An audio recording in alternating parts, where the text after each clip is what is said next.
കാർഷിക വൃത്തിയിലൂടെ ജീവിത വിജയം നേടിയ മലബാർ കുടിയേറ്റങ്ങളുടെ ചരിത്ര താളുകളിൽ തന്നെയാണ് എറണാകുളം ജില്ലയിലെ കൂത്താട്ടുകുളത്ത് നിന്നുള്ള സ്കറിയാപിള്ളയുടെ സ്ഥാനവും.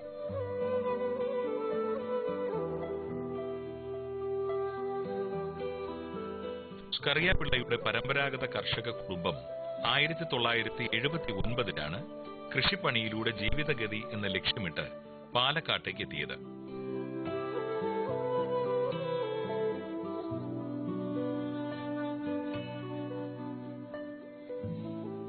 നെല്ലും തെങ്ങുമൊക്കെ സമൃദ്ധമായി വിളയുന്ന പാലക്കാട് കൃഷിഭൂമിയിൽ കൃഷി ആരംഭിച്ചതിനൊപ്പം 4 പശുക്കൾ, 2 എരുമ എന്ന തോതിൽ കാലി വളർത്തലിനും തുടക്കമിട്ടു.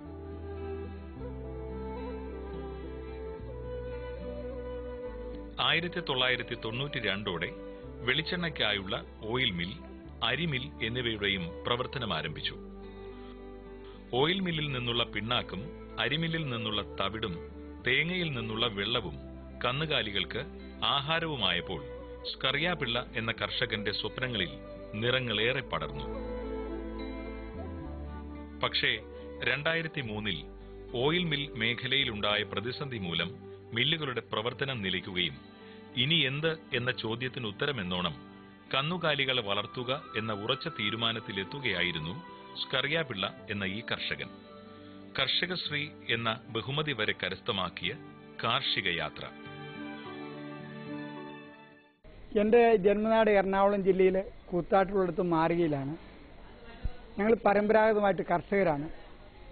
അങ്ങനെ 1979 എറണാകുളം ജില്ലയിൽ നിന്ന് ഞങ്ങൾ പാലക്കാടേക്ക് കുടിയേറി പാർത്തതാണ്. തുടർന്ന് ഇവിടെ വന്ന് ഞങ്ങൾ കൃഷിക്കായിട്ടാണ് പാലക്കാട് ജില്ലയിൽ വന്നത്. ഇവിടെ കൃഷിയായിട്ട് തുടർന്നതിൻ്റെ ഇടയ്ക്ക് ഓയിൽ മില്ലോടെ തുടങ്ങി. അങ്ങനെ 1992 ഓയിൽ മില്ലും കൃഷിയായിട്ട് മുന്നോട്ട് പോയി. ആ സമയത്ത് 3-4 പശുക്കളും 2 എരുമയും ഉണ്ടായിരുന്നു. അപ്പോൾ ഓയിൽ മില്ലുള്ളതുകൊണ്ട് പിണ്ണാക്കിൻ്റെ കാര്യവും റൈസ് മില്ലുള്ളതുകൊണ്ട് തവിടിൻ്റെ കാര്യവും പിന്നെ തേങ്ങയെടുത്ത് കൊപ്രയാക്കി എണ്ണയാക്കി കൊടുക്കുന്ന സംവിധാനമായിരുന്നു. അപ്പോൾ ഡെയിലി തേങ്ങാവെള്ളം ഉണ്ടായിരുന്നു. അതോടെ പശുവിനെ കൊടുത്ത് അങ്ങനെ ഡയറി ഫാമിൽ കുഴപ്പം കൂടാതെ മുന്നോട്ട് പോയിരുന്നു. 2003 ഓയിൽ മില്ല് നിർത്തിയതിന് ശേഷം ആ കൊപ്രാക്കളം മുഴുക്കെ ഞാൻ കൊപ്രാക്കളമായി ഉപയോഗിച്ചുകൊണ്ട് സ്ഥലം മുഴുക്കെ തൊഴുത്താക്കി മാറ്റി. അങ്ങനെയാണ് ഈ രീതിയിലൊരു തൊഴുത്തായി തീർന്നത്. ഓയിൽ മില്ലിലേക്ക് ആവശ്യമായ കൊപ്ര ഉണക്കാൻ ഉപയോഗിച്ചിരുന്ന 18,000 ചതുരശ്ര അടി വരുന്ന കൊപ്രാക്കളം ഒരു തൊഴുത്തായി സ്കറിയാപിള്ള രൂപകൽപ്പന ചെയ്തു തയ്യാറാക്കുകയായിരുന്നു. 2000 ചതുരശ്ര അടി വിസ്തീർണത്തിൽ 50,000 ലിറ്റർ വെള്ളം ഉൾക്കൊള്ളാനാകുന്ന വിധത്തിൽ തയ്യാറാക്കിയ മീൻകുളത്തിന്റെ ചുറ്റുമായി അർദ്ധവൃത്താകൃതിയിലാണ് തൊഴുത്ത് സജ്ജീകരിച്ചത്. 2 നിര മാടുകളെ കെട്ടുന്ന തൊഴുത്താണ് എനിക്കുള്ളത്. അത് കുതിരലാടത്തിന്റെ മാതിരി യു ടൈപ്പിലാണ് കിടക്കുന്നത്. അതിന്റെ നടുഭാഗം ഏകദേശം 2000 സ്ക്വയർ ഫീറ്റും 5 അടി ആഴത്തിൽ വെള്ളമുള്ള ഒരു കുളമായിട്ടുണ്ട്. അതിൽ മീനാണ് വളർത്തുന്നത്. അപ്പോൾ തൊഴുത്തിൽ നിന്ന് വീഴുന്ന വെള്ളമെല്ലാം ആ കുളത്തിൽ വന്ന് വീഴുക. ഒരു മഴവെള്ള സംഭരണിയും കൂടിയായിട്ടാണ് ഇത് കൈകാര്യം ചെയ്തിരിക്കുന്നത്. മാടിന് കിടക്കുന്നതിന് വേണ്ടിയിട്ട് 5 അടി വീതിയും 8 അടി നീളമുള്ള ഫേസാണ് മാടിന് കിടക്കാനായിട്ട് ഉപയോഗിച്ചിരിക്കുന്നത്. പുളിത്തൊട്ടിക്ക് 2.5 അടി, പുറത്തോട് പുറം 2.5 അടി, ഉള്ള 1.5 അടി വീതിയുള്ള ഭാഗമാണുള്ളത്. പുളിത്തൊട്ടിയിൽ ടൈൽസ് ഉപയോഗിച്ചിട്ടുണ്ട്. അതുകൊണ്ട് തൊഴുത്തെപ്പോഴും ക്ലീനാക്കി വെക്കാൻ സൗകര്യമുണ്ട്. തൊഴുത്തിൻ്റെ നടുക്കോടൊരു വഴിയുണ്ട് 4 അടി വീതിയിൽ. ആ 4 അടി വീട് 2 വേസ്റ്റായിട്ട് 3/4 അടി വീതിയിൽ അരയടി താഴ്ത്തിയൊരു ചാലുണ്ട്. പിന്നെ 2 വശം 5 അടി വീതിയിലുള്ള തിണ്ണയുണ്ട്. ഇതാണ് തൊഴുത്തിന്റെ നിർമ്മിതി. 2 നിരകളിലായി പശുക്കൾക്ക് യഥേഷ്ടം നിൽക്കുവാനും കിടക്കുവാനും തീറ്റ കഴിക്കുവാനും കഴിയുന്ന രീതിയിലാണ് തൊഴുത്തിനുള്ളിലെ സംവിധാനം.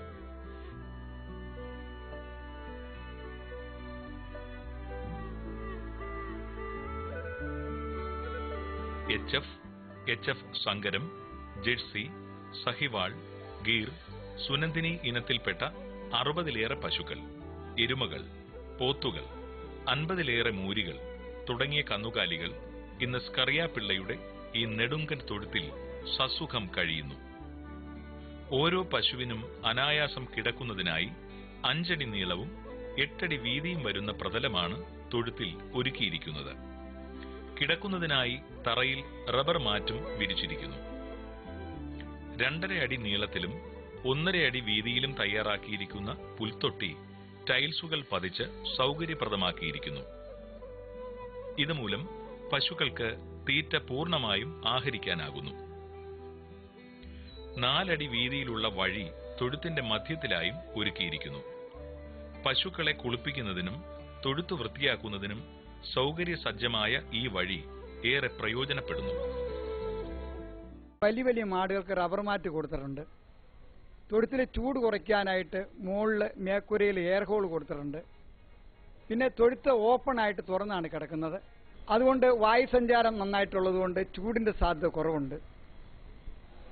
പിന്നെ ഒരു സ്ഥലത്തിരുന്നാൽ ഈ യു ടൈപ്പിലായതുകൊണ്ട് തൊഴുത്തിന്റെ എല്ലാ ഭാഗം കാണാൻ കഴിയും. പിന്നെ മിസ്റ്റ് തൊഴുത്തിൽ കൊടുത്തിരുന്നു. ഈ വർഷം വെറ്റിനറി എന്ന് പറഞ്ഞ് മിസ്റ്റ് കൊടുക്കുന്ന സംവിധാനത്ത് നല്ലതല്ലാണെന്ന് വിദഗ്ധരുടെ അഭിപ്രായം കിട്ടിയതിന് ശേഷം മിസ്റ്റ് കൊടുക്കുന്നില്ല. പാട്ട് കേൾക്കാനുള്ള സൗകര്യങ്ങൾ ചെയ്ത് കൊടുത്തിട്ടുണ്ട്. തൊഴുത്തിന് ചുമരില്ല, എല്ലാം കമ്പി വലകളാണ് കൊടുത്തിരിക്കുന്നത്. അതുകൊണ്ട് എല്ലാ ഭാഗത്തും സൂര്യപ്രകാശവും കാറ്റും വെളിച്ചവും കിടക്കാനുള്ള സൗകര്യങ്ങളുണ്ട്. പിന്നെ നടുക്ക് വെള്ളമുള്ളതുകൊണ്ട് ചൂടിന് സ്വല്പം കുറവുണ്ട്. തൊഴുത്തിന് ചുവരുകളില്ല എന്നതാണ് മറ്റൊരു പ്രത്യേകത. പകരം കമ്പിവല സ്ഥാപിച്ച് തൊഴുത്തിനെ സംരക്ഷിക്കുന്നു. കാറ്റും വെളിച്ചവും യഥേഷ്ടം തൊഴുത്തിലേക്ക് എത്താൻ ഈ സംവിധാനം സഹായിക്കുന്നു. ഒപ്പം തൊഴുത്തിന്റെ ഏതു ഭാഗത്തു നിന്നും പശുക്കളെ നിരീക്ഷിക്കാനും കഴിയുന്നു. തൊഴുത്തിന്റെ മുകൾ ഭാഗത്ത് നിർമ്മിച്ചിരിക്കുന്ന വാതായനങ്ങൾ തൊഴുത്തിലേക്ക് എത്തുന്ന ചൂടിനെ നിയന്ത്രിക്കാനുള്ളതാണ്.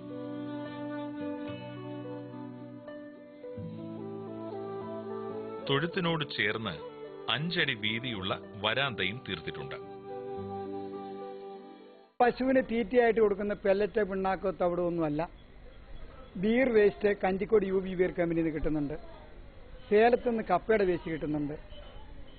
സേലം അടുത്ത് മംഗലാപുരത്തുനിന്നും ബൽഗാമിൽ നിന്നുമായിട്ട് ചോളത്തിന്റെ വേസ്റ്റ് കിട്ടുന്നുണ്ട്. ചോളത്തിന്റെ തൊണ്ടും മാവും 2 ഐറ്റമുണ്ട്. ഇങ്ങനെ 4 ഐറ്റമാണ് ഫീഡായിട്ട് കൊടുക്കുന്നത്. പിന്നെ കൊടുക്കുന്നത് നേന്ത്രക്കായുടെ തൊണ്ടും വൈക്കോലുമാണ്.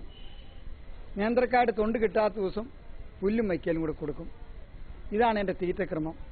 കറവമാടുകൾക്ക് നമ്മൾ കൊടുക്കുന്നത് ബീർ വേസ്റ്റ് 30%, കപ്പയുടെ വേസ്റ്റ് 25%, ചോളത്തിൻ്റെ തൊണ്ട് 25%, ചോളത്തിൻ്റെ മാവ് 20%, ഇങ്ങനെ മിക്സ് ചെയ്താണ് കൊടുക്കുന്നത്.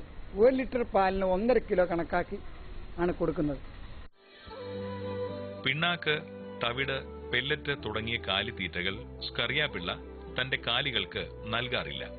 പകരം തമിഴ്നാട്ടിൽ നിന്നും കർണാടകയിൽ നിന്നുമൊക്കെ എത്തുന്ന മരച്ചീനി വേസ്റ്റ്, ചോള വേസ്റ്റ്, ചോളത്തുണ്ട്, നേന്ത്രക്കാത്തൊലി, കഞ്ചിക്കോട്ടെ ബീർ ഫാക്ടറിയിൽ നിന്നും ലഭിക്കുന്ന ബീർ വേസ്റ്റ് എന്നിവയാണ് പ്രധാന ആഹാരമായി നൽകുന്നത്.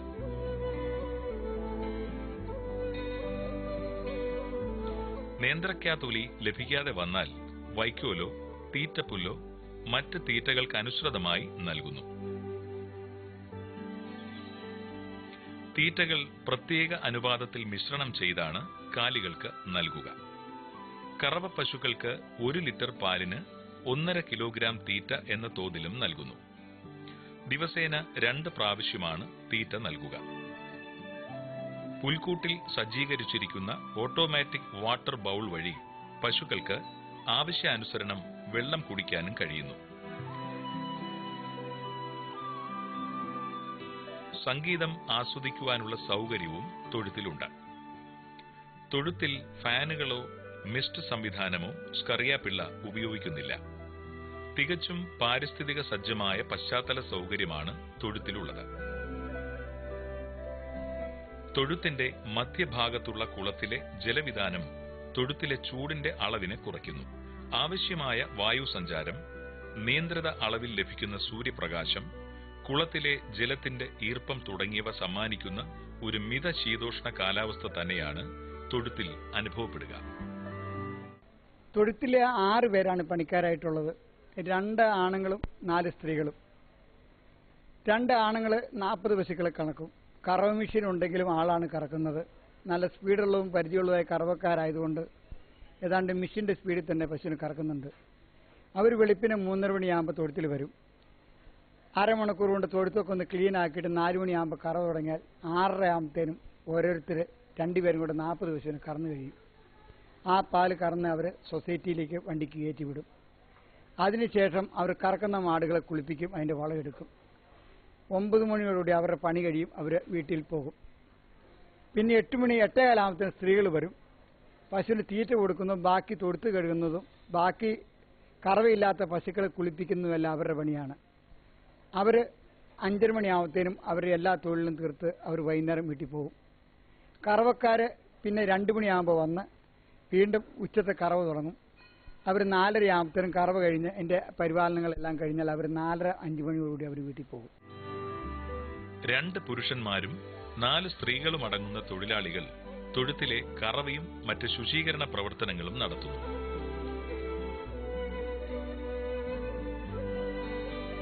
40 കറവ മാടുകളാണ് ഇപ്പോൾ തൊഴുത്തിലുള്ളത്. നന്നേ പ്രഭാതത്തിൽ തന്നെ പശുകറവ ആരംഭിക്കുന്നു. ഓരോ പുരുഷനും 20 പശുക്കളെ വീതം കറക്കുന്നു. ദിവസം 2 നേരമാണ് കറവ. HF ഇനത്തിൽപ്പെട്ട പശുക്കളിൽ നിന്നും ദിനംപ്രതി 28 ലിറ്ററിലേറെ പാൽ ലഭിക്കുമ്പോൾ മറ്റു പശുക്കളിൽ നിന്ന് 15 ലിറ്ററിലേറെയും കറന്നെടുക്കുവാൻ കഴിയുന്നു. ശരാശരി 400 ലിറ്റർ പാൽ പ്രതിദിനം ലഭിക്കുന്നു. ലഭിക്കുന്ന പാലിൽ ഏറിയ പങ്കും സമീപത്തുള്ള പാൽ സൊസൈറ്റിയിലൂടെ വിറ്റഴിക്കുന്നു.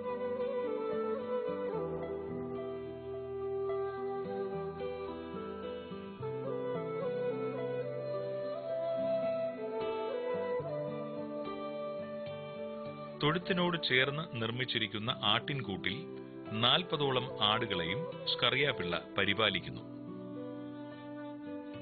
അലങ്കാര കോഴികൾ, 40ഓളം ഇനം മുട്ടക്കോഴികൾ, താറാവുകൾ, കാടപ്പക്ഷികൾ, യമു, കുതിര തുടങ്ങിയവയും ഈ കർഷകന്റെ ഫാമിലെ പരിമിത സൗകര്യത്തിൽ ആദായവും കൗതുകവുമേകി കഴിയുന്നു.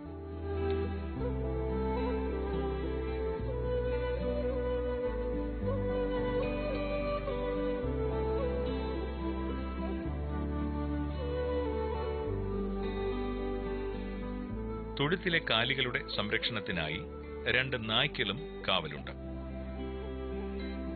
സ്കറിയ പിള്ളയുടെ സ്വന്തം ആശയത്തിൽ രൂപപ്പെടുത്തിയ തൊഴുത്തും കാലികളുടെ പരിചരണവും മറ്റും കാണുന്നതിനും പഠിക്കുന്നതിനുമായി നിരവധി കാർഷിക വിദഗ്ധരും വിദ്യാർത്ഥികളും ഫാമിൽ സന്ദർശകരായി എത്താറുണ്ട്.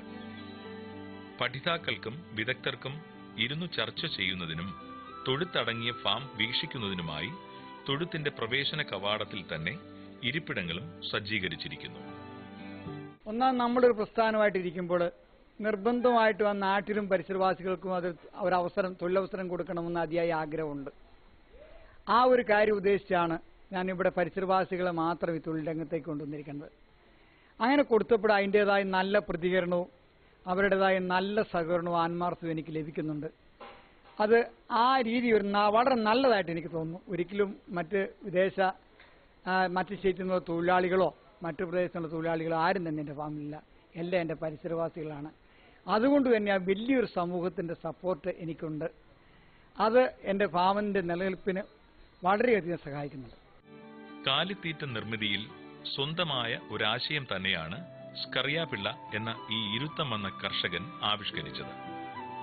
ബീർ വേസ്റ്റ്, മരിച്ചീനി വേസ്റ്റ്, ചോളത്തുണ്ട്, ചോളം, നേന്ത്രക്കാത്തൊലി എന്നിവയുടെ മിശ്രിതത്തിലൂടെ തയ്യാറാക്കുന്ന കാലിത്തീറ്റ കാലികൾക്ക് ആരോഗ്യപ്രദവും പാലുൽപാദന ശേഷിയാർന്നതുമാണെന്ന് സ്വന്തം അനുഭവത്തിൽ ഈ കർഷകൻ കണ്ടെത്തുകയായിരുന്നു. അതുകൊണ്ട് തന്നെ ഈ മിശ്രിതം ഒരു വിപണന തലത്തിലേക്ക് എത്തിക്കുവാനും ഇദ്ദേഹം ശ്രദ്ധിക്കുകയായിരുന്നു. ഇന്ന് സംസ്ഥാനത്തുടനീളമുള്ള 40-ലേറെ ഡയറി ഫാമുകളിലേക്ക് സ്കറിയ പിള്ളയുടെ ഈ കാലിത്തീറ്റ മിശ്രിതം എത്തുന്നു. ദിനംതോറും 25ഓളം പരിസരവാസികളായ തൊഴിലാളികളാണ് ഈ കാലിത്തീറ്റ മിശ്രിത പ്രവർത്തനങ്ങളിലും അതിന്റെ പാക്കിങ്ങിലും കയറ്റുജോലിയിലും വ്യാപൃതരായിരിക്കുന്നത്. പെല്ലറ്റ് പിണ്ണാക്ക് കൊടുക്കുന്നതിനേക്കാളും തീറ്റച്ചെലവിൽ 30% കണ്ട് കുറവുണ്ട് നമ്മുടെ ഈ ഇനം വേസ്റ്റുകൾ കൊടുക്കുമ്പോൾ. അതുകൂടാതെ പശുക്കൾ ആരോഗ്യത്തിലും കൊഴുപ്പിലും നിൽക്കുന്നതായിട്ട് നിങ്ങൾക്ക് കാണാൻ കഴിയും. അതുകൊണ്ട് കാസർഗോഡ് തൊട്ട് നെയ്യാറ്റിൻകരയുള്ള വളരെയധികം ഡയറി ഫാമുകാർ എൻ്റെ അടുത്ത് നിന്ന് തീറ്റ എടുക്കുന്നുണ്ട്. അവർക്ക് 4 ഐറ്റം വെവ്വേറെ എടുക്കുന്ന കർഷകരുണ്ട്. ഇപ്പം മിക്സ് ചെയ്ത് കൊടുക്കുന്നുണ്ട്. 30% ബീർ വേസ്റ്റും 25% കപ്പയും 30% തൊണ്ടും 15 തൊട്ട് 20% വരെ ചോളമാവും ചേർത്ത് പാകത്തിന് അതിൽ ഉപ്പും മഞ്ഞപ്പൊടിയും ചേർത്ത് മിക്സ് ചെയ്ത് പ്ലാസ്റ്റിക് ചാക്കിൽ പോളിത്തീൻ ബാഗ് ഇറക്കി സ്റ്റിച്ച് ചെയ്ത് കൊടുത്ത് വിടുകയാണെങ്കിൽ 15 ദിവസത്തോളം കേടുവരായിരിക്കും. മലപ്പുറം ജില്ലയിൽ പല സൊസൈറ്റികളും അതുപോലെ വളരെയധികം ഡയറി ഫാമുകാർ ഈ തീറ്റ ഇവിടുന്ന് കൊണ്ടുപോകുന്നുണ്ട്. അവർക്ക് മറ്റു തീറ്റ കൊടുക്കുന്നതിനേക്കാളും ലാഭകരമായതുകൊണ്ടും പശുവിൻ്റെ ആരോഗ്യത്തിന് നല്ലതായതുകൊണ്ടുമാണ് ഇത് കൊടുക്കുന്നത്. അതുകൊണ്ട് എനിക്ക് ഈ ഡയറി ഫാം എൻ്റെ നിലനിൽക്കുന്നതിൻ്റെ ഒരു രഹസ്യം എൻ്റെ ഈ ഫീഡ് വിൽപ്പനയുടെ ലാഭം കൊണ്ടും കൂടി മാത്രമാണ് ഞാൻ നിലനിന്ന് പോകുന്നത്. പ്രത്യേക അനുപാതത്തിൽ തയ്യാറാക്കുന്ന ഈ മിശ്രിതത്തിനൊപ്പം ഉപ്പും മഞ്ഞളും ചേർക്കുന്നത് മൂലം ഏതാണ്ട് 15 ദിവസത്തോളം കാലിത്തീറ്റ കേടുകൂടാതിരിക്കുകയും ചെയ്യുന്നു. കമ്പോളത്തിൽ കിട്ടുന്ന കാലിത്തീറ്റ വാങ്ങി ഉപയോഗിക്കുന്നതിനേക്കാൾ 30% ചെലവ് കുറയ്ക്കുവാൻ ഈ തീറ്റ നിർമ്മിതിയിലൂടെ സാധിക്കുന്നു എന്നാണ് സ്കറിയ പിള്ളയുടെ അനുഭവ സാക്ഷ്യം.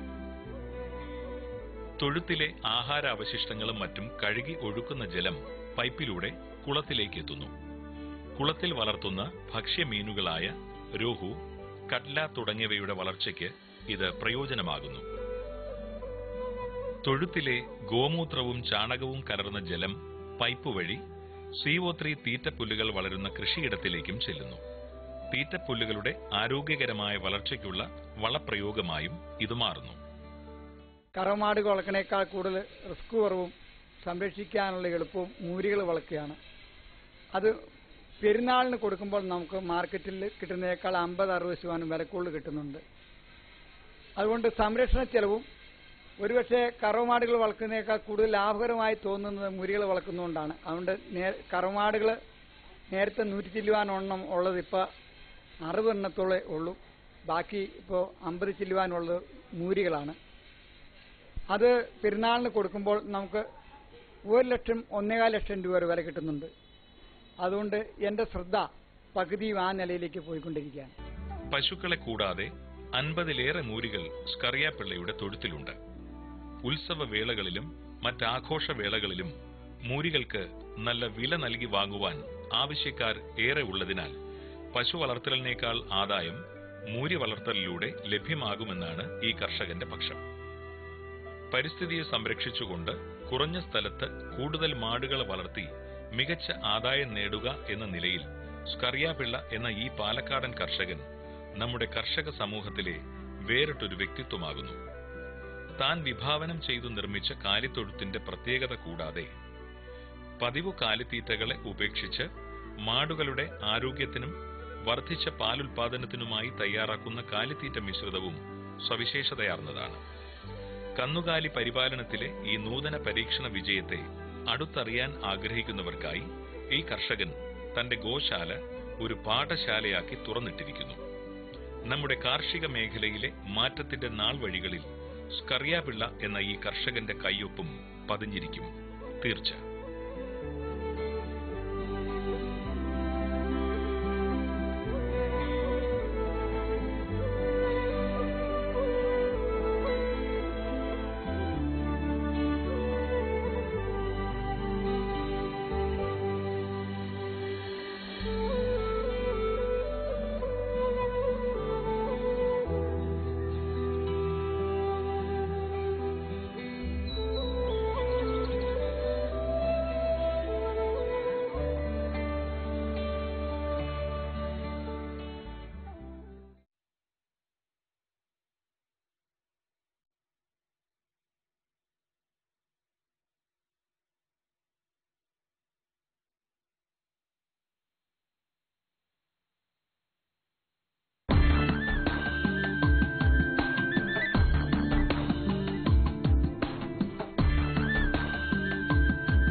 നമസ്കാരം.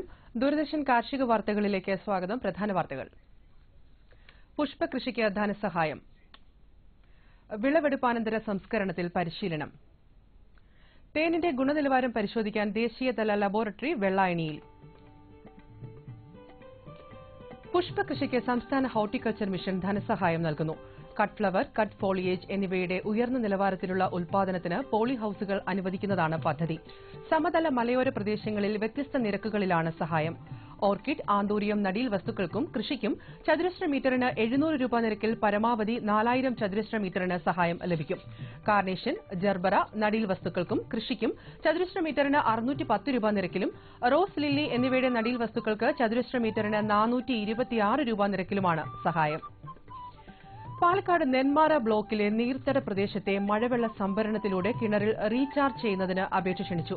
എലവഞ്ചേരി ഗ്രാമപഞ്ചായത്ത്, കൊല്ലങ്കോട് ഗ്രാമപഞ്ചായത്തിലെ 7 മുതൽ 18 വരെയുള്ള വാർഡുകൾ, Pallassana 11ാം ward, Nenmara 6ാം ward, Muthalamada 17ാം ward എന്നിവിടങ്ങളിലാണ് പദ്ധതി നടപ്പാക്കുക.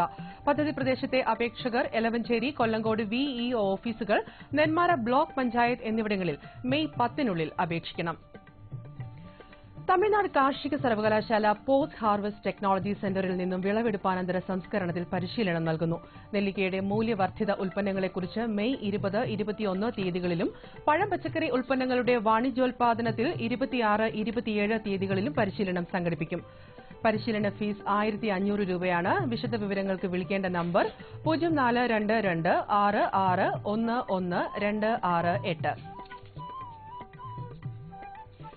കേരള കാർഷിക സർവകലാശാല കമ്മ്യൂണിക്കേഷൻ സെന്റർ ആരംഭിക്കുന്ന അലങ്കാര മത്സ്യപ്രജനന unit registrar doctor PV Balachandran ഉദ്ഘാടനം ചെയ്തു. വീട്ടമ്മമാർക്കും സ്വയം തൊഴിൽ സംരംഭകർക്കും അലങ്കാര മത്സ്യകൃഷി, മത്സ്യത്തീറ്റ നിർമ്മാണം, അക്വേറിയം തയ്യാറാക്കൽ തുടങ്ങിയവയിൽ പരിശീലനവും സാങ്കേതിക ഉപദേശങ്ങളും നൽകുക എന്ന ലക്ഷ്യത്തോടെ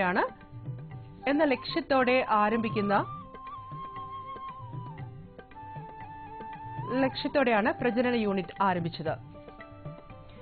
സംസ്ഥാനത്ത് താങ്ങുവില പ്രകാരം കൃഷിഭവൻ മുഖേന പച്ച നാളികേരം സംഭരിക്കുന്നു. നാളികേരത്തിന്റെ വില കിലോയ്ക്ക് 25 രൂപയിൽ നിന്ന് 28 രൂപയായി വർദ്ധിപ്പിച്ചു. തേനിന്റെ ഗുണനിലവാരം നിർണ്ണയിക്കുന്നതിനുള്ള ദേശീയ ലബോറട്ടറി വെള്ളായണി കാർഷിക കോളേജിലെ തേനീച്ച പരാഗണ ഗവേഷണ കേന്ദ്രത്തിൽ ആരംഭിക്കുന്നു. തേനിന്റെ ഗുണനിലവാരം നിർണ്ണയിക്കുന്നതിനും തേൻ സംസ്കരണത്തിനുമുള്ള സൌകര്യങ്ങൾ ഈ ലബോറട്ടറിയിൽ ഉണ്ടാകും. ഇനി കമ്പോള നിലവാരം. വെളിച്ചെണ്ണ കൊച്ചി 13,600 രൂപ, കോഴിക്കോട് 14,500 രൂപ, തൃശൂർ 13,500 രൂപ. കൊപ്ര കൊച്ചി 9,205 രൂപ, കോഴിക്കോട് 9,200 രൂപ, തൃശൂർ 9,165 രൂപ. കുരുമുളക് അൺഗാർബിൾഡ് 57,500 രൂപ, കുരുമുളക് ഗാർബിൾഡ് 60,500 രൂപ. ചുക്ക് മീഡിയം 21,750 രൂപ, ബസ്റ്റ് 23,750 രൂപ. മഞ്ഞൾ സേലം 8,600 രൂപ, മഞ്ഞൾ ഈറോഡ് 8,900 രൂപ. അടയ്ക്ക പുതിയത് 21,000-നും 25,000-നും ഇടയിൽ. കൊച്ചി റബ്ബർ RSS 5ാം ഗ്രേഡ് 12,400 രൂപ, റബ്ബർ RSS 4ാം ഗ്രേഡ് 12,600 രൂപ. കോട്ടയം റബ്ബർ RSS 5ാം ഗ്രേഡ് 12,300 രൂപ, റബ്ബർ RSS 4ാം ഗ്രേഡ് 12,600 രൂപ. കമ്പോള നിലവാരം കൊച്ചിയിൽ. വെളിച്ചെണ്ണ 13,600 രൂപ, കൊപ്ര 9,205 രൂപ, പിണ്ണാക്ക് എക്സ്പെല്ലർ 2,500 രൂപ, പിണ്ണാക്ക് റോട്ടറി 2,900 രൂപ. കുരുമുളക് അൺഗാർബിൾഡ് 57,500 രൂപ, കുരുമുളക് ഗാർബിൾഡ് 60,500 രൂപ. ചുക്ക് മീഡിയം 21,750 രൂപ, ചുക്ക് ബസ്റ്റ് 23,750 രൂപ. മഞ്ഞൾ നാടൻ 9,900 രൂപ, അടയ്ക്ക പുതിയത് 21,000-നും 25,000-നും ഇടയിൽ. ജാതിക്ക തൊണ്ടൻ കിലോഗ്രാമിന് 270-നും 280-നും ഇടയിൽ, ജാതിക്ക തൊണ്ടില്ലാത്തത് കിലോഗ്രാമിന് 480-നും 550-നും ഇടയിൽ. ജാതിപത്രി കിലോഗ്രാമിന് 800-നും 900-നും ഇടയിൽ. ഗ്രാമ്പു കിലോഗ്രാമിന് 840 രൂപ. റബ്ബർ RSS 5ാം ഗ്രേഡ് 12,400 രൂപ, റബ്ബർ RSS 4ാം ഗ്രേഡ് 12,600 രൂപ. ഒട്ടുപാൽ 8,400 രൂപ, ലാറ്റക്സ് 9,000 രൂപ. ഇനി കമ്പോള അവലോകനം.